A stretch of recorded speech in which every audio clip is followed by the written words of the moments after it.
tung mong pram mong 6 ល្ងាចបងប្អូនថ្ងៃរៀបលេខអូយមើលក្រៅស្អាតណាស់បងប្អូនអើយនៅថតនៅខាងក្បាលកប៉ាល់ឡើងមកលើក្បាលកប៉ាល់មកមើលទេសភាពស្អាតហើយក៏ទាញទូរស័ព្ទមកថតបន្តិចទៅ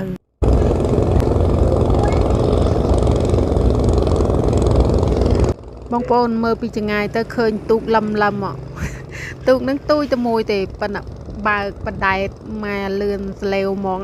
អត់ខ្លាចទឹកលោកទេអ្នកបើកអ្នកជិះនឹងសុំសរសើរហ្មងបើថតអាទូកនៅមុខប៉ុកឡើងធំហ្នឹងអាហ្នឹងទូកហ្នឹងសម្រាប់អូសប៉ុកបងប្អូនទូកហ្នឹងរៀងធំដែរមិនទូយប្រមាណទេអូសប៉ុកពេលប៉ុកអង្គចេញពីអូសចេញពីកប៉ាល់ពេលដែលបេតអង្គឡើងលើកប៉ាល់អស់យកអាទូកហ្នឹងមកអូសហើយនេះខ្ញុំថតប្រិចនេះអាហ្នឹងសិតតប៉ុកគេដាក់សម្រាប់ដាក់អង្គហ្នឹងច្រើនណាគេអូសយកទៅទុកមកកណ្ដប់ហើយសិតតប៉ុករឹបរយណាបងប្អូនគេទុកមកកណ្ដប់មើលនៅក្រៅលលោកខ្លាំងដែរបងប្អូនកប៉ាល់មកចតនេះចតនៅគៀនចិត្តភ្នំដែរទេអញ្ចឹងទៅថតមើលទៅទេសភាពវាស្អាតណាស់បើកន្លែងភ្នំនេះបងប្អូនគេហៅស្អីគេភ្នំឆាងណាកោះដំរីនៅចិត្តកោះនឹងដែរទេថតឃើញរឿងច្បាស់ដែរមើល